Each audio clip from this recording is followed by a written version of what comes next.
많은 분들이 힘들다고들 다 그렇게 얘기를 많이 한다고 합니다. 우리가 한 40년, 50년 전보다 경제적으로 훨씬 월등하게 잘 살고 있습니다.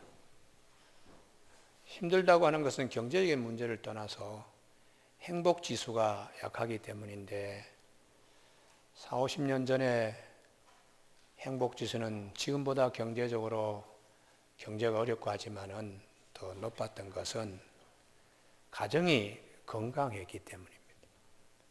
사회교육, 학교교육도 중요하지만 가정교육이 아주 건강하게 자녀들을 자랄 수 있도록 대가족 사회에서 할아버지, 할머니, 손자들까지 3대가 보통 10명 이상 이렇게 모여 사니까 웬만한 것이 다 거기서 양육되어져요.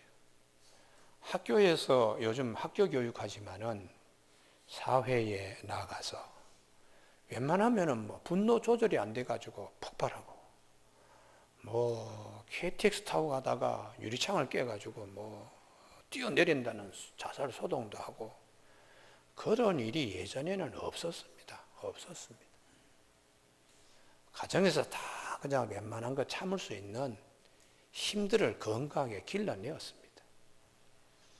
한 10몇 명의 가정 식구 속에서 형들이 아우들을 데리고 수영하는 것도 다 가르쳐 주지요. 또 말 듣지 않으면 또 주먹으로 쿡쿡 때리기도 하죠. 어릴 때부터 그런 훈련이 되었기 때문에 커서 웬만한 일에 충격받지 않습니다. 다 면역이 되어가지고 사소한 일에 그렇게 무릎 꿇고 자기를 갖다가 이렇게 그냥 분해시키듯이 쉽게 그렇게 하질 않았어요. 요즘은 이제 핵가족 사회니 아이들 하나만 낳아 잘 기르다 보니까 가정교육이라는 것이 이게 건강하게 될 수가 없습니다. 연약하게 되는 거죠. 온실에서 커서 밖에서 바람 불고 모진 정말 모래바람이 불 때에 굳건히 서겠는가? 그런 부분에 대해서는 학교에서는 못 가르쳐 줍니다. 가정에서 어릴 때부터 다 그냥 건강하게 잖아요. 제가 작년에 유럽을 갔다 왔잖아요. 독일에 남편은 독일 분이고 이번엔 여성이 독일에 가서 교육학 박사를 받으려고 갔다가 남편과 독일 남자와 함께 결혼을 했는데 그분이 그래요. 한국은 온돌 문화인데요. 독일은 전부 다 카페트 문화라는 것이. 그래서 아이들을 어떻게 키우냐고 물어봤더니 그냥 맨바닥에 그냥 기어다니게 한다. 아이고, 그 아버지 엄마가 밖에서 신발 그렇게 더러운 거 신고 들어왔는데 그걸 어떻게 그냥 아이들이 그냥 그 몸도 약한 아이들이 어떻게 그 땅바닥에 그냥 카페트에 기게 만드느냐 했더니 모르는 말씀입니다, 목사님. 그래야지 어릴 때부터 웬만한 것도 봄에 면역이 생겨가지고 커서 웬만한 것도 다 이길 수 있습니다. 그러면서 한국 문화의 온돌 문화도 좋지만은 독일의 카페트 문화도 자라는 아이들한테 어릴 때에 면역 생기도록 강한 체질을 만들어 키우기 때문에 좋다는 얘기로 그렇게 일리가 있다고 제가 생각합니다. 교회 여러분, 오늘 하나님께서 사회의 여러 가지 문제는 궁극적으로 가정의 문제입니다. 가정에서 자녀들을 얼마나 복되고 건강하게 키우며 얼마나 복되고 건강한 부모가 되느냐, 자녀가 되느냐 하는 문제이기 때문에 에베소서 오늘 본문 말씀 앞에는 부부 관계에 대하여 주님과 교회와 주님의 관계가 되어야 되고 오늘 6장 1절에서 4절은 자녀들과 부모와 자녀들은 복된 하나님의 말씀 속에서 건강한 관계가 되어야 되고 5절 이하에 쭉 보시면 9절까지는 주인과 종, 그러니까 부모와 자녀, 주인과 종, 이게 가정을 이루는 가족 공동체를 이루는 3대 이제 구성원이라고 이렇게 하는 오늘은 어버이 주일이기 때문에 부모와 자녀 문제를 오늘 살펴봅니다. 1절에서 자녀들아 주 안에서 너희 부모에게 순종하라. 이것이 옳으니라. 이게 순종이라는 단어가 큰 글자로 우리에게 새겨져야 되는데 그냥 성경에도 순종, 그냥 교회 가서 목사님도 순종. 너무 많이 그런다. 인권은 어디 가고 너상 그냥 허리 굽혀서 순종하라 그러냐. 제1 이데올로기, 지배자의 이데올로기 아니냐. 이런 식으로 얘기하는 사람도 없지 않아 있겠지만 하나님의 법입니다. 하나님의 법이에요. 순종 하나님의 법입니다. 성경의 이 순종은 어떤 의미인가 하면은 귀를 갖다가 이렇게 그냥 가까이 갖다 대는 거예요. 그래서 내가 높은 자리에서 어른이 얘기하면 낮은 자리에서 이렇게 듣는 거, 또 누가 이렇게 들어올 인기척이 나면 얼른 문을 갖다가 열어드리고 하는 것입니다. 가장 가까운 걸 예를 든다면 우리 신명기 15장에 이제 종이 6년 동안에 그 집에 채무된 걸 다 이제 갚는데 6년 동안 종살이해요. 그러면 사회적으로 종살이에서 자유인으로 풀어주는 이제 그런 희년이 옵니다. 그 희년이 왔을 때, 면전년이 왔을 때에 그때 신분만 종에서 자유인으로 나가라 이렇게 하지 말고 나갈 때에 자립할 수 있도록 경제적인 기반도 같이 줘서 내보내라 하는 것이 신명기 15장입니다.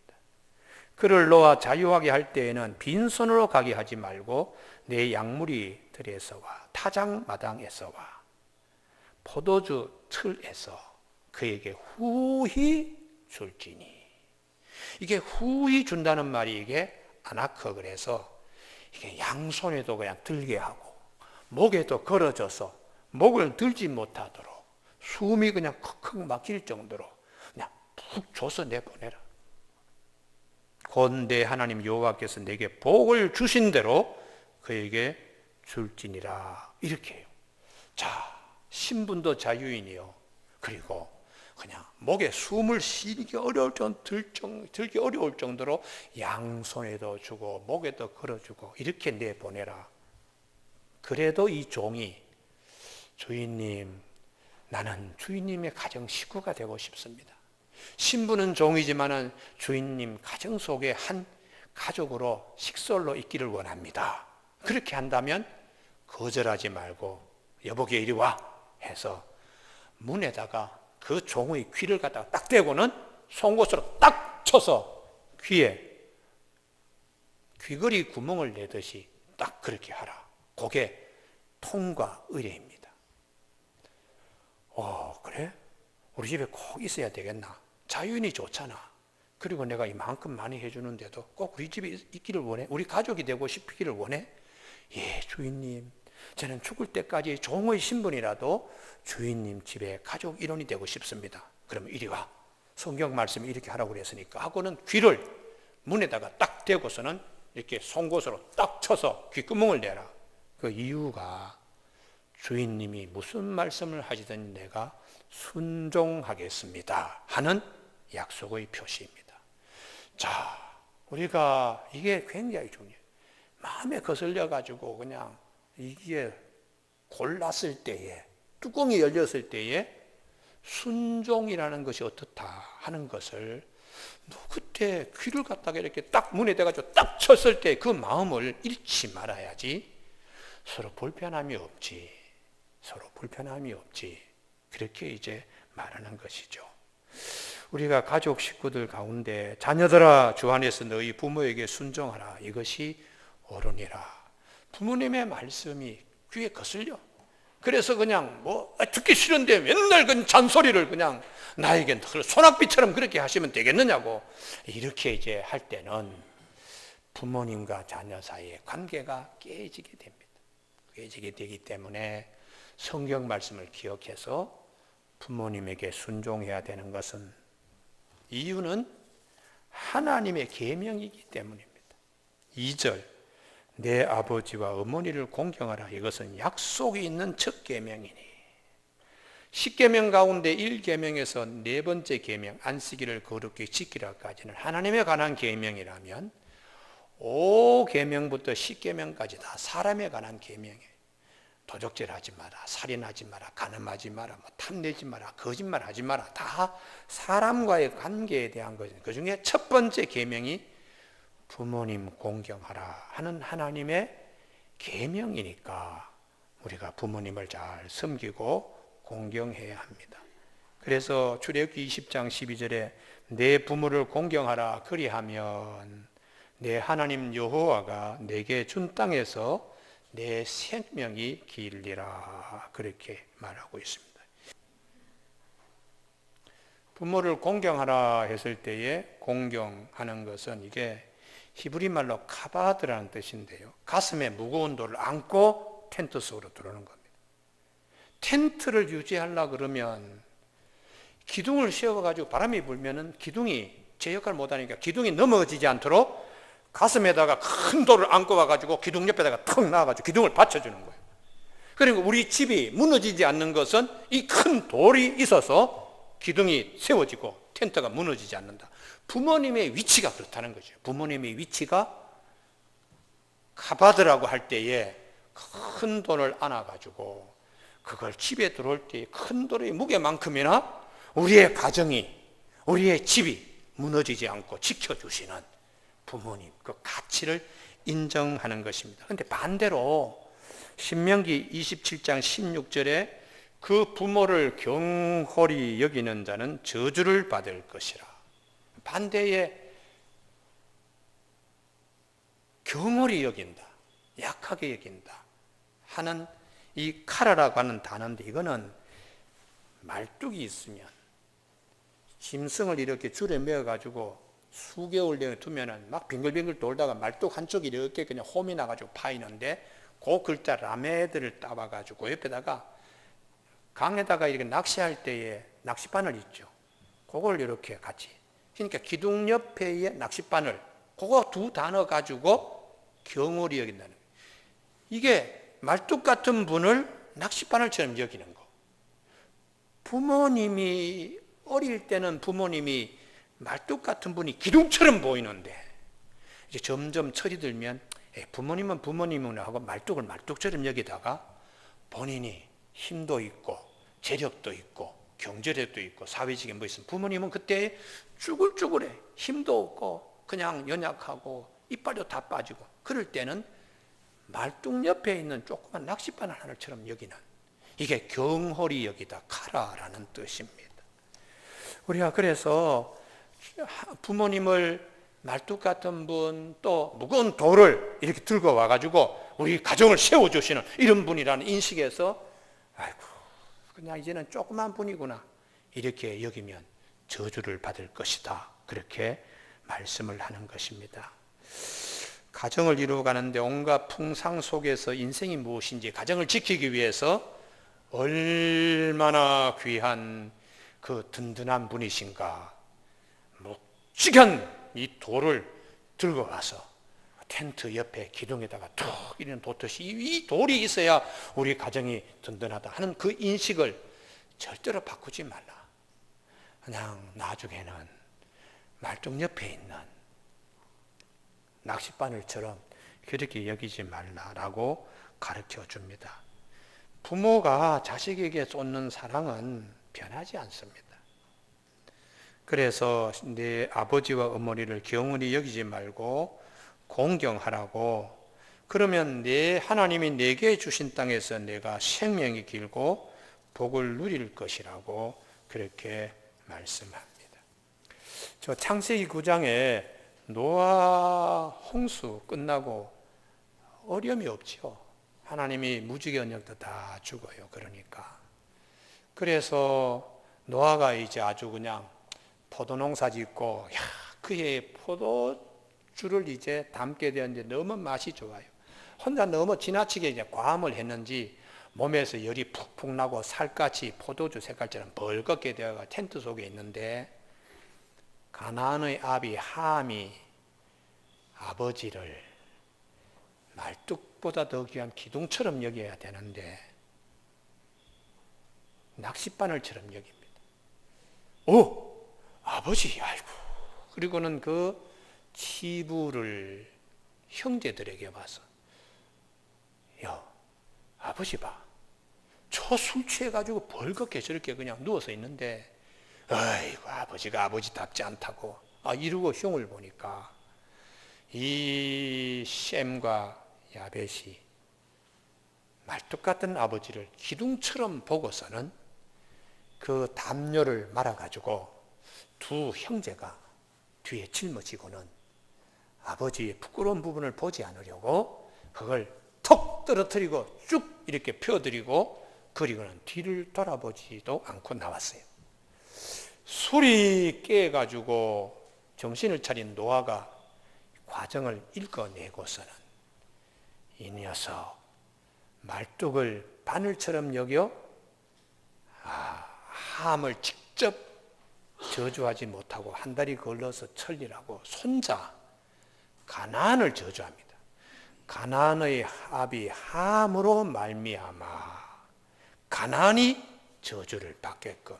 그런데 그 얘기처럼 정말 함의 후예들이 다 그냥 제대로 안 되는 거예요.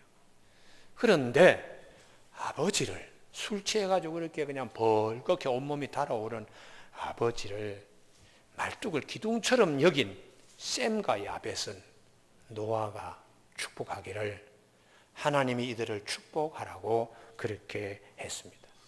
그런데 그 말씀처럼 그렇게 되는 것입니다. 그래서 우리 부모님을 공경하고 이렇게 하는 것을 값을 쳐드리는 것은 대단히 중요한 하나님의 축복의 반열에 설 수 있다는 걸 꼭 기억하시기를 주님의 이름으로 축복합니다. 그리고 가정의 자녀들을 이 반열에 세울 수 있도록 기도하시기를 꼭 부탁을 드립니다. 제가 한 25년 전인데요, 강남에서 목회할 때에 그때에 교회가 뭐 규모가 크지는 않고 하지만은 알찬 일들을 했어요. 서부 시립병원에 그 폐결핵 요양 환자들 그분들 찾아가서 이발도 해주고 내가 그냥 뭐 머리도 그냥 감겨주고 그런 일도 하고, 또 전농동에 노인 소망의 집이 있습니다. 25년 전에 우리나라 이 복지라는 게 거의 없는 그런 때였는데 이 목사님이 한 30여 분 할머니들을 섬기고 모시면서 공동체를 하니까 그 공동체를 도와주려고 여러 교회가 매달 얼마씩 선교비를 보내고, 그리고는 이제 돌아가면서 거기 가서 이제 위로를 하는 거예요. 찬양도 부르고 춤도 추고 과일도 사가지고 가고 뭐 어깨를 주물러드리고 안마도 하고 이제 그러는데, 매번 갈 때마다 그 전농동에 있는 노인 소망의 집에 목사님이 사전 교육을 시켜요. 딱 두 가지를 얘기합니다. 지난번에도 들었는데 또 이번에 가서 또 같은 교육을 해요. 그 교육이 여러분 멀리서 오시는데 수고하십니다. 감사합니다. 근데 두 가지만 부탁드리겠습니다. 하나는 어디 사셨다가 이곳으로 오시게 되었습니까? 절대로 묻지 마십시오. 어디 사셨다가 여기에 이렇게 오셨습니까? 그러면 대답을 하지 않을 겁니다. 왜 묻지 말라고 제가 부탁드리는가 하면, 거기 사시다가 이곳으로 올 때에 1차적인 상처를 받고 있는 데다가 다시 또 물으면 2차적인 상처를 또 받습니다. 그래서 그 아픈 기억을 다시 들춰내지 말아야 하기 때문에 어디 계셨다가 어디 사셨다가 이곳에 오십니까? 라는 말씀을 절대로 질문하지 말고, 두 번째 있습니다. 자식들이 없습니까? 아들이 몇 명입니까? 딸이 몇 명입니까? 자식에 대하여 묻지 마십시오. 이분들이 병 걸리고 힘없어서 자식이 연을 끊어버리고 그냥 그런 분들인데, 이런 분들에게 다시 자식이 있습니까? 없습니까? 몇 명입니까? 물으면 또 다른 상처가 되니까 이건 묻지 마십시오. 어디 사시다 이리 오셨습니까? 혹은 자식이 몇 명입니까? 하더라도 이분들은 잘 기억이 나지 않습니다. 잘 모르겠습니다. 이렇게 우물우물하고 말 것이니까. 그래서 내가 그 얘기를 들을 때마다 한 가지요. 여기 와서 자식들에게 혹시 폐와 누가 될까봐 알아도 모른다 그러는. 그게 부모님의 사랑이에요. 할렐루야. 그래서 야, 참 치사랑은 없지만 내리사랑은 있구나. 자기하고 연이 이렇게 끊어진 상태에서 목사님이 하는 아주 그냥 1층, 2층, 3층 다락으로 해가지고 전농도 노인 소망의 집에 거기에 어떤 분은 다락에 계시는 분들, 어떤 분은 2층에도 계신, 어떤 분은 1층에도 계시는 각각 형편과 사정은 다르게 오셨지만은 한결같이 자식 들추어내면서 뭐 이러는 거 이거 원하지 않는다는 거죠. 그래서 내가 그 깊이를 보고 야, 참 대단하신 어른들이시다. 자식 사랑이 참 크구나 그런 생각을 하죠. 제가 아는 권사님 가운데 한 분이 남편이 아주 큰 이제 병원을 운영하시다가 이제 가까이 오게 됐어요. 그래서 장례를 치르고 권사님이 그러십니다. 아, 목사님, 남편이 세상 떠나니고 난 다음에 자식들이 아버지 저금 통장에 얼마나 감았습니까, 어머님? 그래서 나도 잘 모르겠다. 이거 아버지가 남겨준 저금 통장이니까 가서 한번 조회를 한번 해봐라. 그래서 갔다 오더니 아이고 뭐 얼마 없네요 그러시더라는 거예요. 그래서 자기도 그냥 아이고 많은 돈을 좀 남겨두고 가셨으면 좋았을 텐데 생각보다 전혀 예금 통장에 잔고가 없으니까 며느리가 아주 언짢은 기색을 한다고 그러면서 노인정에 갔다 온 얘기를 하시는 거예요. 그래서 마음이 울적한데 노인정에 갔더니 노인들이 하는 얘기가 아이고 지금이라 늦지 않았습니다. 을지로에 가면은 금고 35만 원 주면 살 수 있으니까 빈 금고라도 하나 방에 갖다 놔야지 자식들이 혹시 그 안에 또 뭐가 있는지 하고 잘 섬긴다고 그렇게 얘기를 하신다고 그래서 권사님 을지로에 가서 35만 원 주고 금고를 갖다 놓는 것도 중요하지만 더 중요한 것은 자식들 품고 기도하는 것이 하나님 축복을 그들에게 줄 수 있으니까 남편 예금 통장보다 권사님 기도에서 하나님이 부어주시는 은혜가 더 크다는 걸 가르쳐 주십시오. 할렐루야. 그렇게 했더니 권사님이 위로를 받으시더라고요. 그리고는 작년 6월 달에 세상을 떠났습니다. 사랑하는 교우 여러분, 우리가 살면서 그냥 뭘 이렇게 봐야지 뭐 이렇게 돼야 돼요. 그래서 어제 제가 설교 준비하려고 을지로 금고 가게 전화했어요. 그래서 몇 년 전에 35만 원이 또 오른가 싶어서 전화했더니 여전히 35만 원입니다. 여러분 혹시 3부 예배에 제 설교를 듣고 은혜를 받으신 분 있으면 을지로에 내일 가십시오. 가격이 오르기 전에 35만 원짜리 시꺼먼 금고를 안방에 톡 놓고 아무 소리 없어도 손자 손녀들은 야 우리 할머니 저 속에 야 뭐 많은 거 숨겨도 어디에 포이문서 어디에 무슨 뭐 많지 않겠는가. 그러면 아마 보는 것도 달라질 겁니다. 그래서 야 그렇지만 더 중요한 것은 없어도 우리 할머님은 늘 우리 어머님은 항상 우리 할아버지는 늘 우리를 위해 기도하신다. 이게 얼마나 중요한가. 요셉이 있습니다. 왜 요셉이 요셉인가? 요셉은 애굽 총리가 되었습니다. 그리고 형제들은 전부 다 요셉에게 다 빌붙어서 비빌 언덕처럼 이렇게 그냥 요셉이 있는데 그런데 아버지 야곱이 마지막 숨을 거두어갑니다. 그럼 자식들을 불러요. 그리고는 임종 기도 겸 마지막 기도를 하는데 요셉이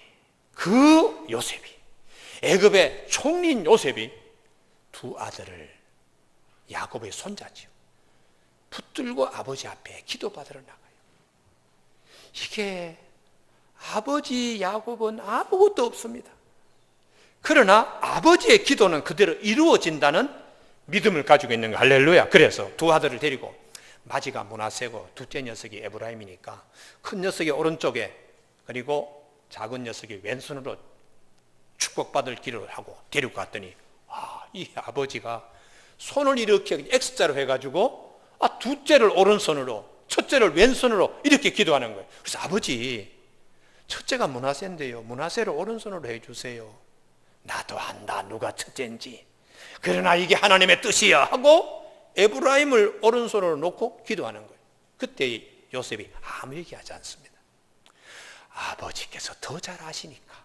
이게 부모를 공경하는 거예요. 할렐루야. 그래서 그 다 죽어가는 얼굴은 온갖 정말 그냥 내 연세가 지금 이 조상의 그 나그네 세월에 미치면 아무것도 아닙니다.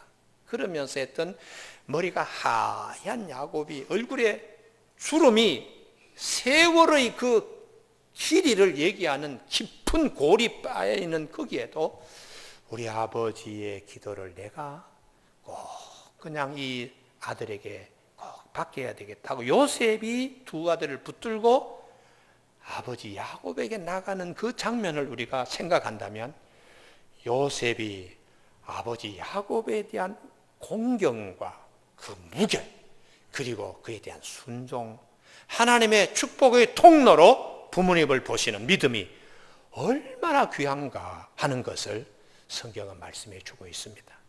사랑하는 교회 여러분, 저는 요양병원에 계시는 우리 노성도님들도 계십니다. 그분들이 언어 표현은 잘 할 수 없지만 누워서 하늘나라 바라보고 자녀들 위해서 기도하고 교회를 위해서 기도하는 그 기도의 힘은 순수하기 때문에 하나님이 들어주실 줄로 믿습니다. 할렐루야. 그래서 힘이 없다고 말뚝 같은 분을 바늘로 보지 마라. 말뚝 같은 분을 끝까지 기둥으로 봐라. 이게 무겁게 그리고 공경하라. 그래서 히브리어에서 헬라어로 신약신경에 넘어오면은 그게 내 아버지 어머니를 공경하라. 티마죠. 값을 쳐드리다는 거예요. 어떻게 값을 쳐드리나? 오늘 이 가정에 있게끔 든든한 이 기둥을 지켜주신 무거운 돌과 같이 오늘 나로 하여금 계세만 주시더라도 내가 안정이 되고 그리고 기도해 주시면 하나님이 그 기도를 통하여 나에게 임할 것을 내 손자 손녀에게 임할 것을 알고 부모님을 귀하게 이렇게 받드는 것입니다. 그러면 네가 잘 되고 땅에서 장수하리라. 여기에 주목해야 되는데요. 야곱이 잘 되게 하고 야곱이 장수하게는 할 수 없지요. 야곱의 기도를 들으신 하나님이 요셉에게 장수하게 하고 요셉의 가정에 하나님이 잘 되게 해주시는 축복이 있는 겁니다. 할렐루야. 그래서 오늘 우리 3부 예배 드리는 우리 이 교우들에게 부모님은 축복의 통로가 된다. 할렐루야. 그래서 이 축복의 통로가 되는 부모님을 그 다음에요. 본인은 자녀들 위해서 본이 되어야 돼요. 4절. 또 아비들아 너희 자녀를 노엽게 하지 말고 격동시키지 말라는 거죠. 젊은 아이들은 그냥 한순간에 확 하고 그냥 돌아서면은 폭발하는데 격동시키지 말고 오직 주의 교훈과 훈계로 양육하라. 이 부분이 대단히 중요합니다. 자, 자녀가 잘못되었어요. 꾸중을 해야 됩니다. 채찍질을 하지 않으면 자녀가 잘못되어 간다고 잠언서 얘기하기 때문에 적당한 꾸중과 적당한 질책을 해야 되는데 이게 야단치고 질책하고 꾸중하는 것으로 끝나버리면 자녀는 우리 부모님은 화만 내. 우리 부모는 항상 나를 꾸짖는 분이야. 이것만 남아요. 그런데 똑같이 꾸중하고 질책하고 매를 들어도 거기에 하나님의 말씀이 지금 이렇게 지금 되어 있는데 하나님께서 말씀에 지금 보면 이렇게 지금 되어 있는데 너는 지금 하나님 말씀에 비추어 보면 잘못되어 있지 않느냐라고 야단치면 야단은 잊어버려도 하나님의 말씀은 남는 겁니다. 할렐루야. 그래서 나중에 커서 우리 부모님은 나를 야단만 치신 것이 아니라 하나님의 말씀이 내 안에 이루어지도록 야단치셨다고 하는 강한 인상이 남아서 부모님이 돌아가시더라도 말씀이 남는 거예요. 할렐루야. 그래서 이게 굉장히 중요하다는 거죠. 지나간 과거에 저도 그냥 감정을 실어가지고 야단만 친 그런 적을 생각하면 아주 부끄럽지요. 그런데 야단칠 때에 성경 말씀이 이러이러하다 하고 말씀을 인용해서 야단을 치면 자녀들은 하나님의 말씀이 이르기 때문에 아버지가 매를 드시는구나. 이렇게 그때는 아프고 그때는 좀 섭섭할지 모르지만 지나고 보면 말씀이 남기 때문에 그 다음에 말씀의 사람으로 세워져 간다는 거죠. 할렐루야. 그래서 오늘 어버이 주를 맞이하여 자녀들은 부모님을 가볍게 축복의 통로로 생각하고 부모는 자녀들에게 주의 말씀을 전하고 계율을 입혀주는 또 축복의 통로가 꼭 되어지길 주님은 말씀합니다. 기도하시겠습니다.